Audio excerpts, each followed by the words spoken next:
아버지 하나님, 우리에게 이 복된 예배를 주신 것을 한없이 감사를 드립니다.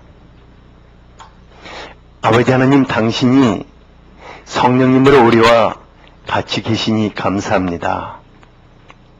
하나님의 한없는 사랑, 말할 수 없는 자비와 긍휼하심이 지금 이곳에 넘치게 하시옵소서. 사랑하는 우리의 왕이신 주님, 당신이 이곳에 성령님으로 같이 계시니 감사합니다. 이 예배 속에 주님의 보혈의 능력이 강력하게 나타나시옵소서. 주님과 우리 사이에 거친 것이 있다면 다 소멸하시고 멀리 옮기시며 주님과 우리가 하나 되게 하시옵소서. 지금 우리에게 말씀하여 주시옵소서. 주의 말씀이 우리를 살리시며 새롭게 하시며 하나님의 풍성한 세계로 들어가게 하여 주시옵소서. 지금 주 앞에 올려드리는 이 찬양이 하나님의 나라의 영광과 임재로 우리 가운데 함께하여 주시옵소서. 주님을 한없이 환영하며 기대하겠습니다. 예수 그리스도 이름으로 기도하였습니다. 아멘.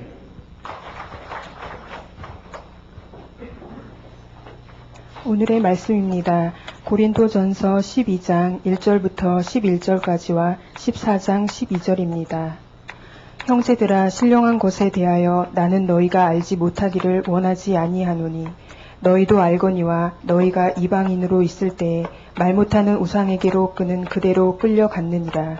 그러므로 내가 너희에게 알리노니 하나님의 영으로 말하는 자는 누구든지 예수를 저주할 자라 하지 아니하고 또 성령으로 아니하고는 누구든지 예수를 주시라 할 수 없느니라. 은사는 여러 가지나 성령은 같고 직분은 여러 가지나 주는 같으며 또 사역은 여러 가지나 모든 것을 모든 사람 가운데서 이루시는 하나님은 같으니 각 사람에게 성령을 나타내심은 유익하게 하려 하심이라. 어떤 사람에게는 성령으로 말미암아 지혜의 말씀을, 어떤 사람에게는 같은 성령을 따라 지식의 말씀을, 다른 사람에게는 같은 성령으로 믿음을, 어떤 사람에게는 한 성령으로 병 고치는 은사를, 어떤 사람에게는 능력 행함을, 어떤 사람에게는 예언함을, 어떤 사람에게는 영들 분별함을, 다른 사람에게는 각종 방언 말함을, 어떤 사람에게는 방언들 통역함을 주시나니 이 모든 일은 같은 한 성령이 행하사 그의 뜻대로 각 사람에게 나누어 주시는 것이니라. 그러므로 너희도 영적인 것을 사모하는 자인즉 교회의 덕을 세우기 위하여 그것이 풍성하기를 구하라. 아멘.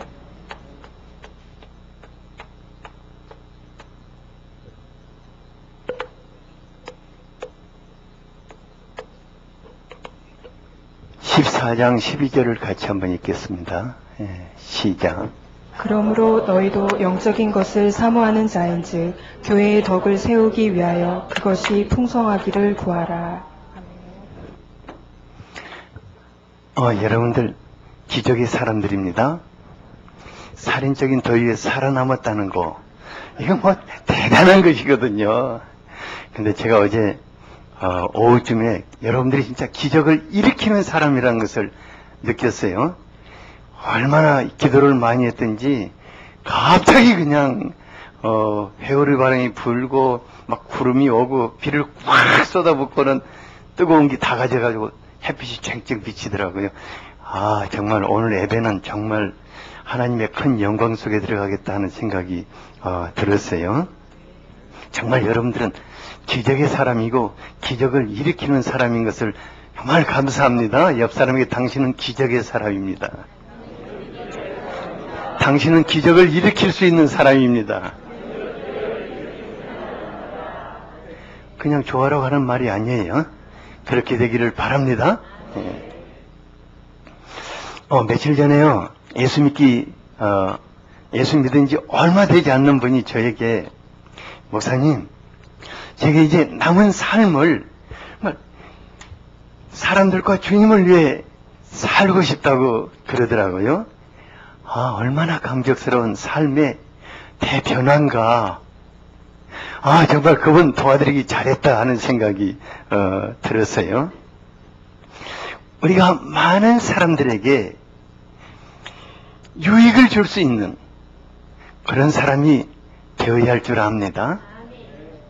기왕 신앙생활 할 바에야 하나님과 사람들과 교회에 유익을 줄 수 있는 사람이 되어야 할 줄 압니다. 그러기 위해서는 우리가 교회가 무엇이고 성령이 어떤 일을 하시고 성령의 은사는 무엇이고 알아야 할 줄 압니다. 이번 목요일부터 은사 전이 세미나를 갖고자 하는데 제가 정말 날짜 잘 잡았다 하는 생각이 들었어요. 왜냐하면 그때가 광복절이거든요. 아, 우리 민족의 광복이 아니라 영적인 광복절을 맞이해야겠다 하는 생각이 들었어요. 그래서 여러분 모두가 무력함에서 해방되어서 능력 있는 사람, 기적을 일으키는 주인공들이 될 수 있게 되기를 바랍니다. 오늘 말씀을 이렇게 살펴보면서 고린도 교회의 성도들 가운데 일어나고 있는 문제들이 어쩌면 오늘날 우리와 똑같은가 하는 생각이 들었어요. 12장에서 14장까지는 은사로 인해서 생긴 문제들을 다루고 있습니다. 그러니까 은사로 인해서 성도들과 성도들 간이 막 시끄럽고 막 경쟁하게 되고, 당시 예배는 이렇게 좀 틀렸어요.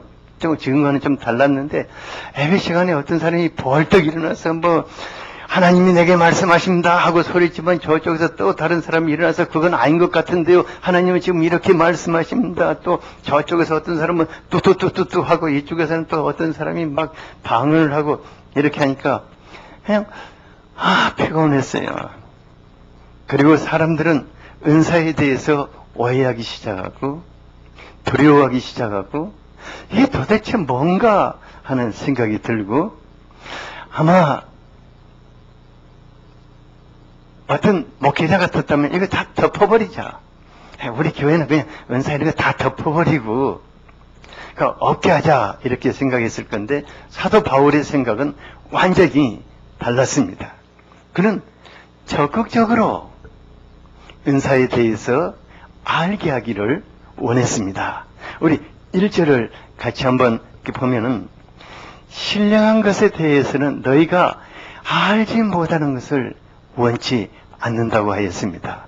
신령한 것이란 무엇이냐면은 성령 하나님과 그분이 나타나시는 은사를 말하고 있는 것입니다. 그래서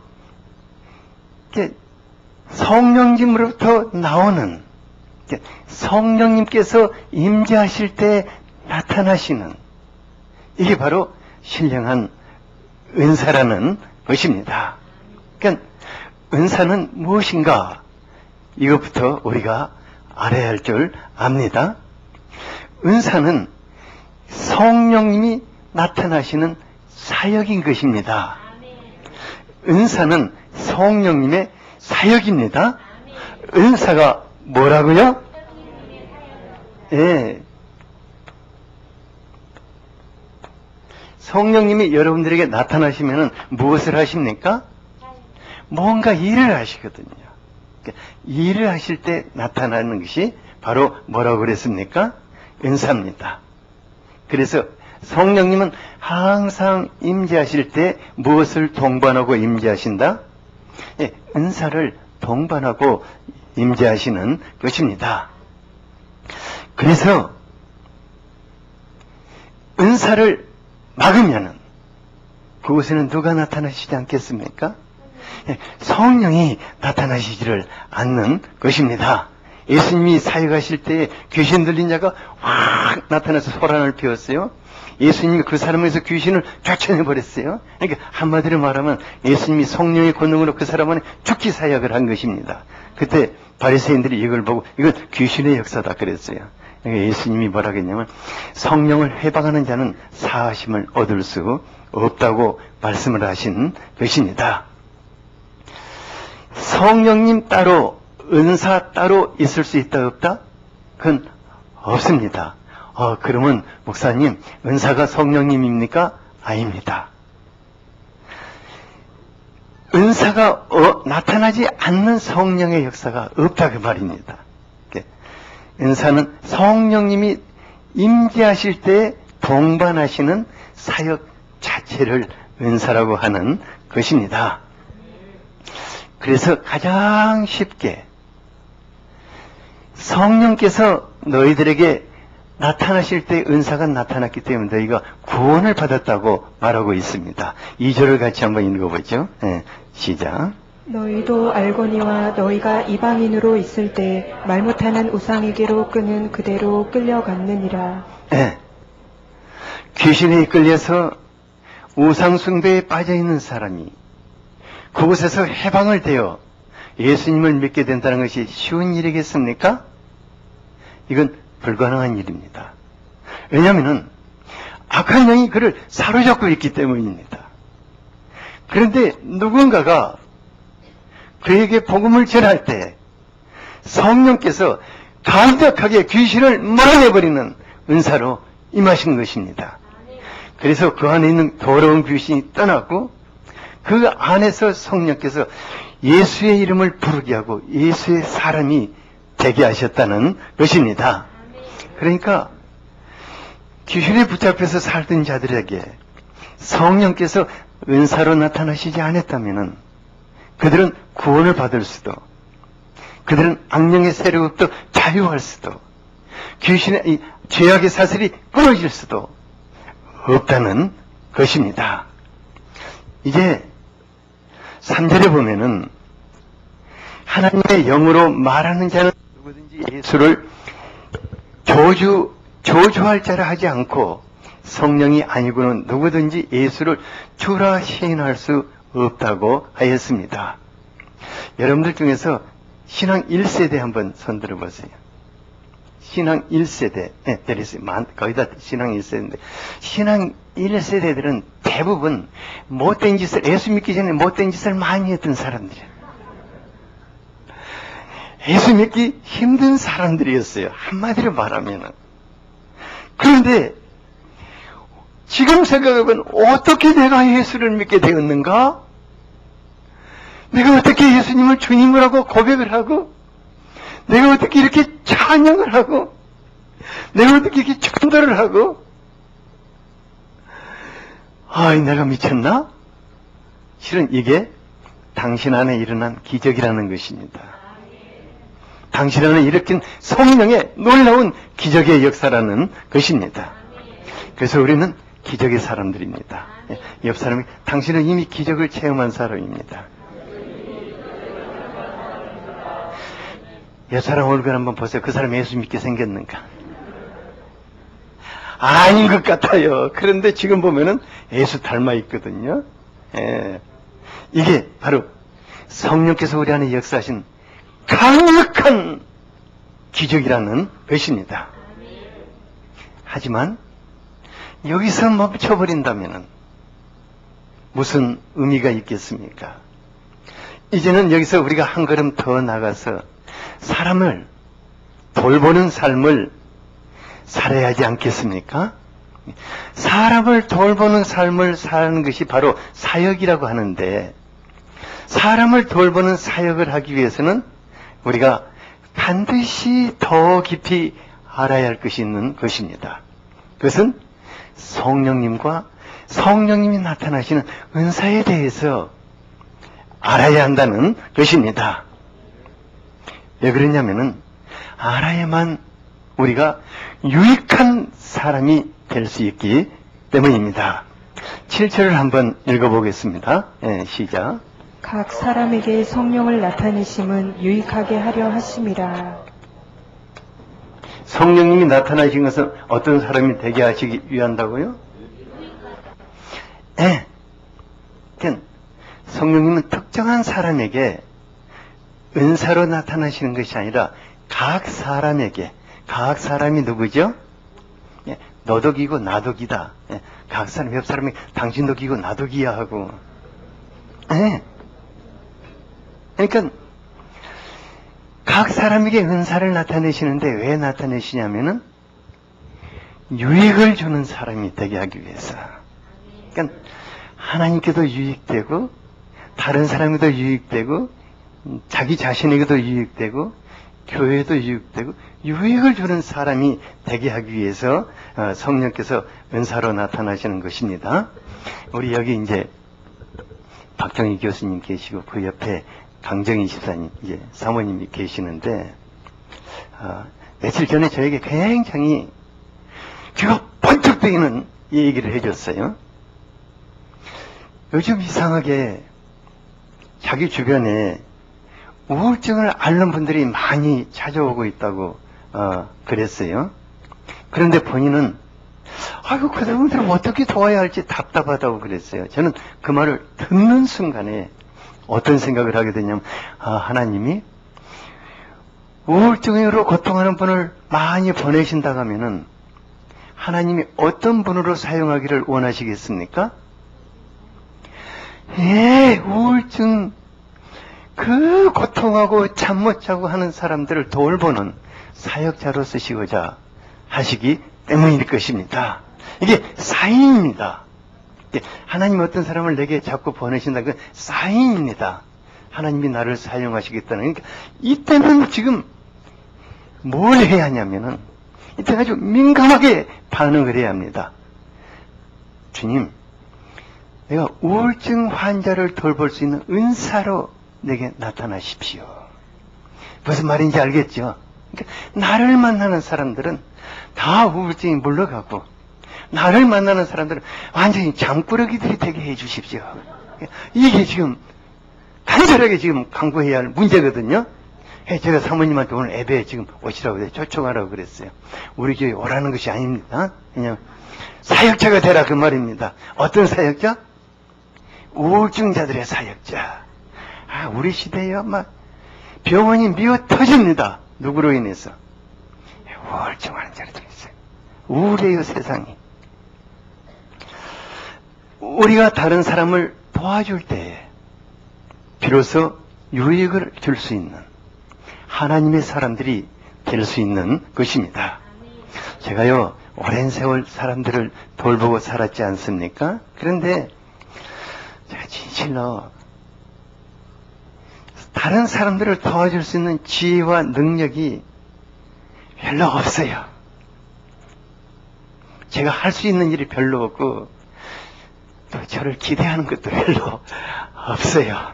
사람들은 뭐 저를 뭐 기대하고 오기도 하고 그러는데 없어요. 그러니까 방금 제가 말한 것이 신경 우울증자가 온다고 하면은 저는 이렇게 말해줄 수밖에 없는 사람이에요. 그냥 그 신경외과에 한번 가서 상담 받아보고 저 신경 안정제 좀 얻어서 먹고 좀 잠이나 주무시세요. 이렇게 도와줄 수밖에 없겠지요.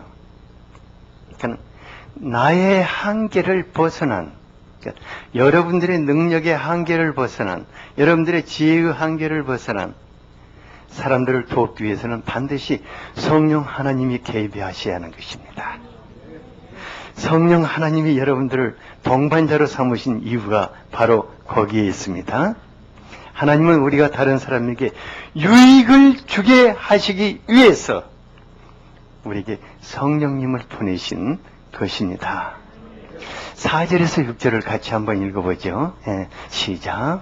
은사는 여러 가지나 성령은 같고 직분은 여러 가지나 주는 같으며 또 사역은 여러 가지나 모든 것을 모든 사람 가운데서 이루시는 하나님 같으니. 사역이란 하나님과 함께 사람들을 돌보는 것입니다. 그래서 교회에 직분을 주셨고 그 사역을 감당할 수 있도록 은사를 주시는 것인데 사람들의 문제가 얼마나 다양하고 심각한지 모르겠어요. 우리 시대가 힐링이 대세를 이루고 있어요. 왜 그렇습니까? 정말 많은 분들에게 치유가 필요하고 회복이 필요하기 때문입니다. 어떤 사람들은 이거 전부 다 상술이라고 그러는데, 여러분들 상술이라는 것은 사람이 필요한 것을 만들어내는 것이거든요. 그러니까 우리 시대는 정말로 돌봄이 필요한 사람들이 가득가득 차 있는 시대인 것입니다. 그러나 그들을 돌보기 위해서는 은사가 필연적으로 우리에게 나타나야 하는 것입니다. 그래서 은사를 외면하거나 배척하는 사람들을 통해서는 아무것도 나타나지 않습니다. 어떤 이제 보수적인 가정에서 모태신앙으로 태어난 분들이 뭐라고 하냐면은, 저는요 하는 것이 할 줄 아는 것이 없고 저는 뭐든지 못한다고 그래. 자꾸 난 못한다고 자꾸 뒤로 빼요. 어떤 사람이 와가지고 저 한번 기도 좀 해주세요. 나 그거 해본 일이 없다. 못한다고 그래요.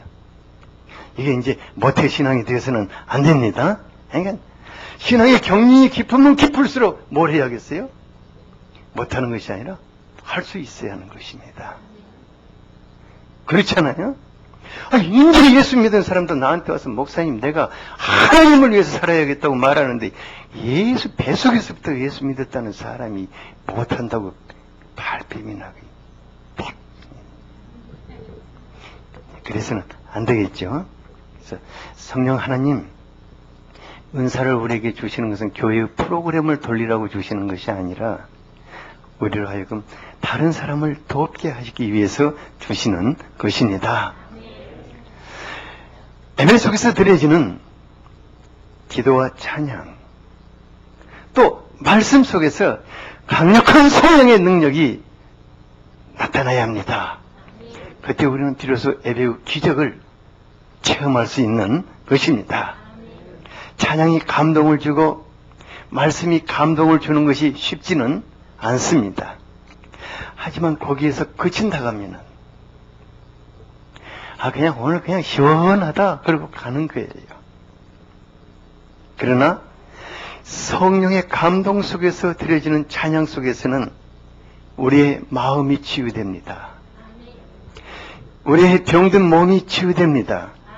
우리 안에 있는 암세포들이 파괴됩니다. 우리에게 묶여져 있는 것이 풀어집니다. 악한 영들이 떠나가는 것입니다. 말씀하신 성령께서 친히 여러분들에게 말씀하실 때 삶이 변화되는 것입니다. 하나님은 우리를 어떤 모습으로라도 다른 사람을 돌보는 사역자로 부르셨습니다. 그래서 여러분들은 하나님의 사역자들인 것입니다.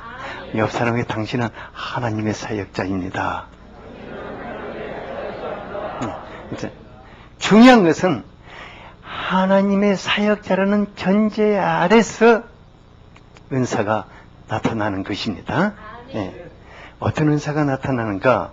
8절에서 10절까지 같이 한번 읽어보죠. 시작. 어떤 사람에게는 성령으로 말미암아 지혜의 말씀을, 어떤 사람에게는 같은 성령을 따라 지식의 말씀을, 다른 사람에게는 같은 성령으로 믿음을, 어떤 사람에게는 한 성령으로 병 고치는 은사를, 어떤 사람에게는 능력 행함을, 어떤 사람에게는 예언함을, 어떤 사람에게는 영들 분별함을, 다른 사람들에게는 각종 방언 말함을, 어떤 사람에게는 방언들 통역함을 주시나니. 지금 이게 교회 공동체라고 합시다. 성령 하나님 지금 임재하셨습니다. 임재하셨는데 어떤 사람에게는 뭐가 나타난다고요? 또 어떤 사람은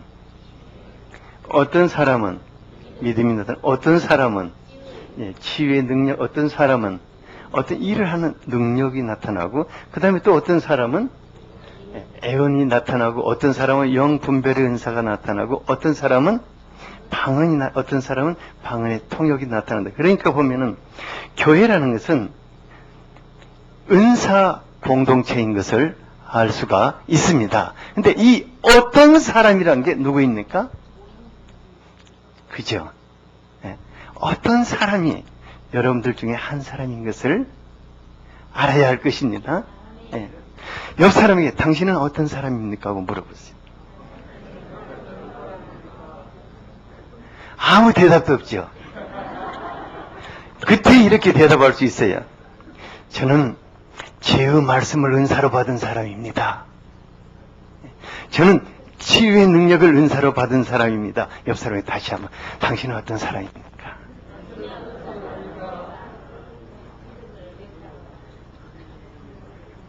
나는 반영한데요. 내가 어떤 사람인가? 성령께서 나에게 어떤 은사를 주셔서 사용하기를 원하시는가? 이게 교회 공동체인 것입니다. 그러니까 지금 이 시간에는 여러분들에게 성령께서 무엇을 주셔야 합니까? 말씀을 주셔야 해요. 저는 누굽니까? 저는 누구예요? 저는 말씀의 종인 거예요. 그래서 중요한 것은 교회 공동체는 은사 공동체라는 것입니다. 그런데 또 이것은 특정한 어떤 사람에게만 나타나는 것이 아니라 어떤 사람에게는 어떤 사람에게는 어떤 사람에게는 어떤 사람에게는 어떤 효용이 뺄까? 이렇게 것이다. 다 이렇게 성령께서 골고루 여러 가지 은사를 나타내게 하심으로 이 교회를 통해서 모든 사람들을 돌보게 하시는 것입니다. 그래서 교회 속에 하나님의 풍성함이 가득하다고 말씀하시는 것입니다. 교회라는 이 은사라는 것은 하나님의 선물을 말합니다. 이 교회 속에는 하나님의 선물이 풍성한 것입니다. 그러나 우리가 한 가지 알아야 할 것은 어떤 특정한 은사에 포커스를 맞추지 말라는 것입니다. 목회자가 나는 지혜의 말씀이야 하고 이것에다만 초점을 맞추지 말라는 것입니다. 나를 통해서는 성령님이 지혜의 말씀을 선포하겠지만 또 다른 사람을 통해서는 그분이 애원을 통해서 다른 사람들을 돌볼 것입니다. 어떤 사람을 통해서는 치유를 하실 것입니다. 어떤 사람들을 통해서는 또 능력을 행하실 것입니다. 그러니까 성령님이 이 사람을 통해 이 사람을 통해서는 많은 사역을 풍성하게 행하시는 것입니다. 11절을 같이 한번 읽어보죠.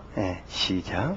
이 모든 일은 같은 한 성령이 행하사 그의 뜻대로 각 사람에게 나누어 주시는 것이니라. 성령께서 각 사람에게 그의 뜻대로라 그 말은 그 사람에게 알맞게 주시는 것입니다. 그래서 어떤 사람이 통해서 나타나는 은사는 아무것도 아니야. 저 사람은 방언도 하는데 또 저게 오토바이 소리야 이렇게 이제 하고 하나님은 내 손을 쓰신다 하고 자기 손이 무슨 치유 방맹이 같이 이렇게 생각하는데 하나님 그 사람에게 각자에게 알맞는 은사를 주셔서 사용하시는 것입니다. 교회 모든 직분들은 맡은 사람들이 다 소중한 하나님의 사역자들인데 근데 참 신기한 것이 하나 있어요. 그것이 뭐냐면은 똑같은 사역인데 누가 섬기느냐에 따라서 감동과 거기에 나타나는 역사하는 힘이 다르다는 것입니다. 그러니까 중보기도팀이 여럿이 있는데 우리 교회 중보기도팀이 여럿이 있는데 그 중보기도팀을 누가 인도하냐에 따라서 그 안에 나타나는 놀라운 감동과 강력하게 역사하는 힘이 다르다는 것입니다. 그러니까 난 저 팀으로 가고 싶다. 그러니까 각 부서에 이제 찬양도 마찬가지예요. 우리 교회 찬양팀이 여럿 있거든요. 또 반주자도 많이 있거든요. 근데 누가 하느냐에 따라서 그 시간에 나타나는 감동과 강력하게 역사하는 능력이 다르다는 것입니다. 부서나 목장이나 열린 모임 마찬가지. 교회 가면 유치부가 있거든요. 유치부는 유치부 맡은 것은 유치해. 난 아니야. 난 대학부야. 이게 아니다 그 말입니다. 유치한 것들 돕는 것이 정말 고수들이 아니면 못 도와요. 대학생들이 알아서 저들이 다 사는데 앉아있기만 하면 되는 거예요. 무슨 말인지 알겠지요? 그래서 제가 대학부는 간사들을 세워놓잖아요. 별로 경륜 없는 사람들. 잘 놀기만 하면 되니까. 이제 문제는 누가 섬기느냐에 따라서 감동이 달라진다는 것입니다. 그 안에 역사하는 능력이 달라진다는 것입니다. 기왕 사역자로 살 바에야, 기왕 하나님을 위해서 살 바에야 우리는 감동을 줄 수 있어야 합니다. 우리를 통해서 강력한 하나님의 능력이 나아갈 수 있어야 하는 것입니다. 어떻게? 도대체 어떻게 이러한 일이 있을 수 있는가? 첫째로는 큰 은사를 사모하라고 말합니다. 31절을 같이 한번 읽어보겠습니다. 시작. 너희는 더욱 큰 은사를 사모하라. 내가 또한 가장 좋은 길을 너희에게 보이리라. 여기서 말하는 큰 은사란 은사의 상하위의 개념을 말하는 것이 아닙니다. 은사는 다 신령한 것입니다. 근데 큰 은사란 강력한 성령께서 나타나는 아주 강력한 능력이 그 속에 나타나는 은사를 말하는 것입니다. 그러니까 우리가 무슨 일을 하든 강력한 성령의 능력이 나타나기를 사모하라, 그 말일 것입니다. 그래야 그 속에서 뭘 볼 수 있다고요? 하나님의 기적이 나타나는 것입니다. 그러니까 사도 바울이 하나님의 말씀을 전했어요. 그때 그는 지혜로운 사람의 말로 설득하지 않았습니다. 성령께서 그때 바로 그 자리에 나타나셔서 사람들 안에 아주 강을 있게 역사하심으로 그들이 하나님의 능력을 체험하도록 하였습니다. 제가 밀라노 한인교회가 여럿 있어요. 한 가지 부러운 것이 있는데 뭐냐면은 전부 다 그 성악을 이렇게 거기에서 공부하기 위해서 모인 유학생들이 만들어진 찬양팀이고 성가팀이고 반주자고, 그러니까 수준이 어떻겠어요? 높아요. 아주 높아요. 우리나라 무슨 이렇게 오케스트라 단하고 비슷해요. 높은데, 그러니까 우리 교회와 비교한다면은 음악적인 수준이나 무슨 테크닉이나 이런 것들이 비교가 된다 안 된다? 안 돼요. 한마디로 안 돼요. 우리 저 차영 집사님이 찬양 인도하는 거 보면 그냥 촌스러워요.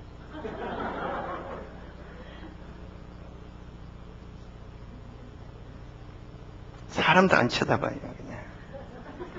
그런데 문제는 그가 찬양을 인도하면은 모든 사람들이 예배 속으로 들어가 버린다는 것입니다. 우리 병욱 집사님이 찬양을 인도하면 사람들이 예배 속으로 들어가 버린다는 것입니다. 이게 성령께서 그 안에 감동하시는 것입니다. 그런데 여기서 끝나지는 안 됩니다.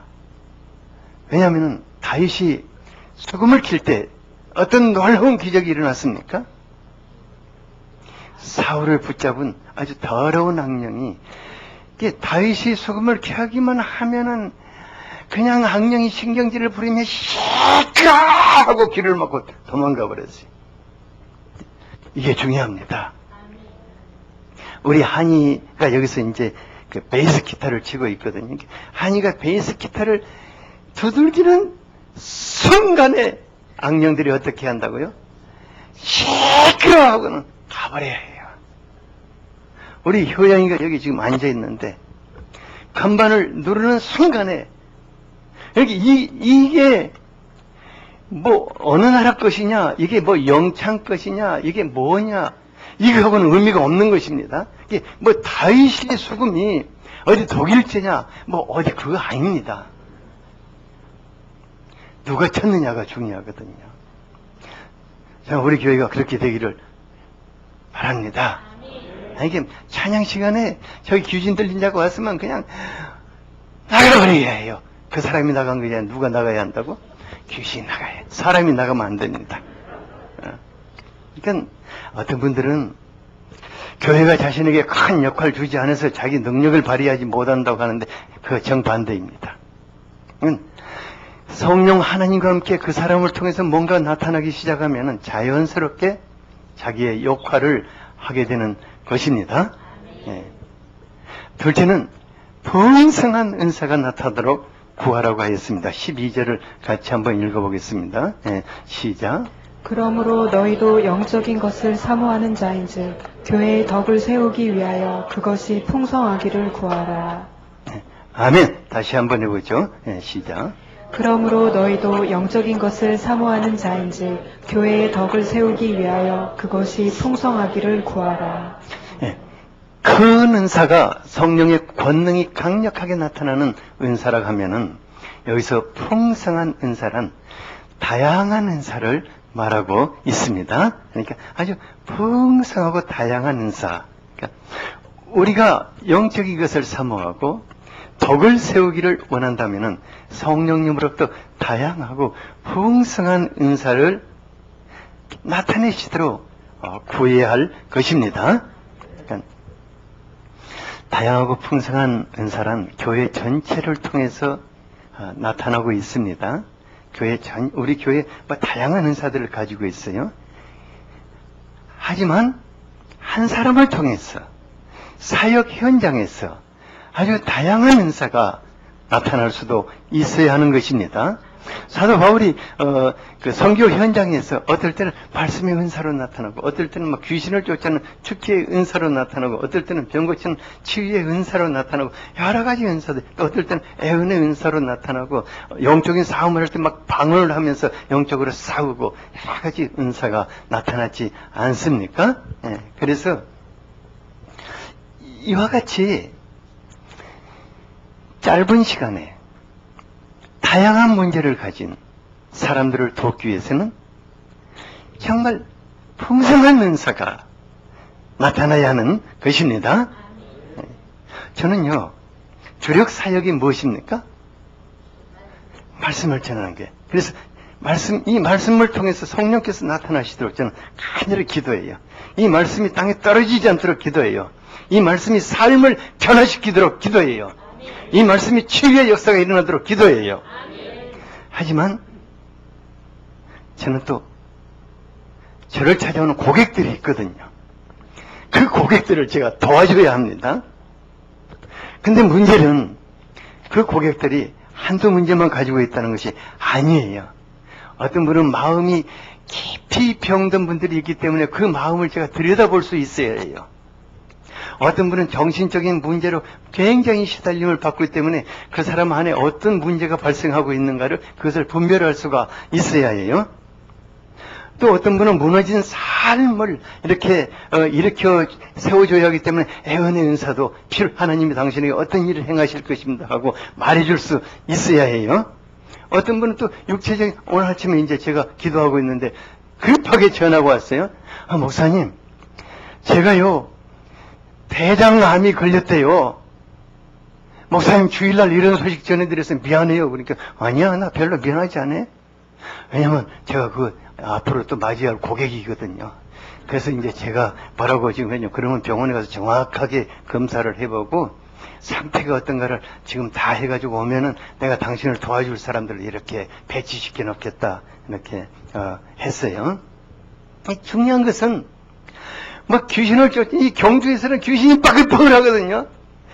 내가 어디를 가면 귀신들이 나를 잡아먹으려고 할 거예요. 그러나 제가 두려워하지 않는 것은 영적인 싸움을 할 수 있는 은사가 있기 때문입니다. 그러니까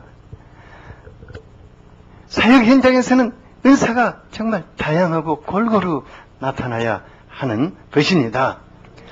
한 가지 물어볼게요.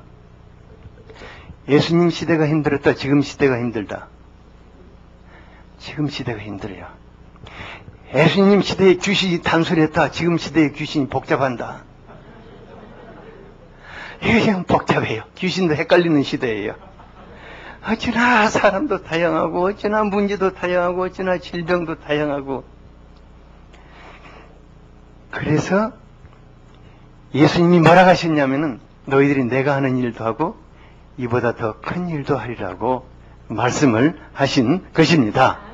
그러기 위해서는 뭐가 나타나야겠습니까?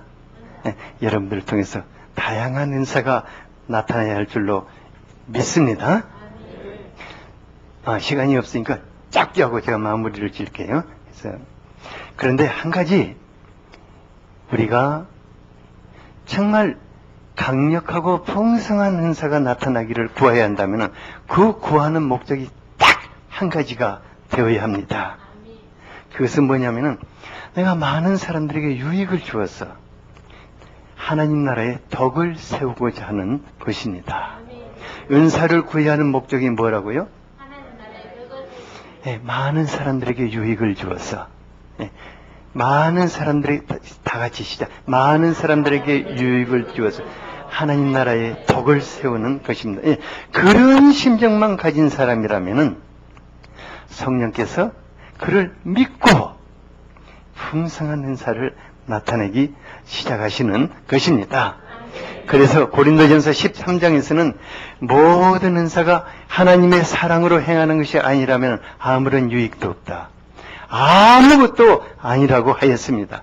아무것도 아니면 좋을 건데 자기를 망하게 하는 것입니다. 그래서 은사는 자랑할 것이 아니라 하나님의 사랑으로 덕을 세우는 것입니다. 은사는 뭐 할 것이 아니라고요? 참, 목사님, 내가요 이번에 무슨 은사 조언이 세미나인데 뭐가 확 임했어요. 저는 하나도 안 놀래요. 왜냐하면 벌써 자랑이 끼어 있거든요. 너는 망할 때가 됐다. 차라리 너는 안 임했으면 좋겠는데. 그래서 은사가 임하면은 그때부터 긴장을 하고 겸손해져야 합니다.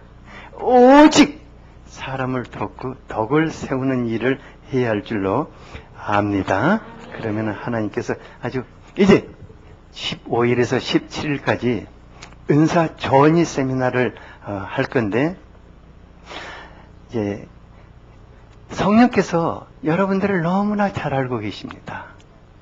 여러분들을 기질도 잘 알고 계시고 이 사람에게 뭘 시키면 잘할 것이라는 것도 알고 계시거든요. 또 여러분들도 지금부터 뭔가를 하나 잡기를 바랍니다. 아, 주님, 내가 이 부분에서만큼은 당신의 통로가 되고 싶습니다. 내가 이 부분에서만큼은 당신이 지금까지 나를 이렇게 사용해 오셨는데 이 부분에서만큼은 내가 전문 사역자가 되기를 원합니다. 그런 갈망을 갖기를 바랍니다. 예. 옆 사람이 당신은 어떤 은사를 갈망합니까? 아직 생각 안 해봤어요. 아니, 지금부터 오늘부터 목요일까지 생각하시기 바랍니다. 예. 그래서 내가 이 부분에서만큼은 사람들을 도와줄 수 있다. 여러분들 주변에 도움을 받을 수 있는 많은 사람들이 있기를 바랍니다. 여러분을 통해서 하나님의 나라에 덕이 세워질 수 있기를 바랍니다. 오늘 이 말씀이 나의 것이 될 수 있도록 간절하게 이 시간 함께 기도하겠습니다. 주여! 아버지 하나님, 지금 이곳에 성령 하나님 우리에게 나타나셔서 우리가 하나님의 사역자들로 사람들을 돌보며 살게 하여 주시옵소서.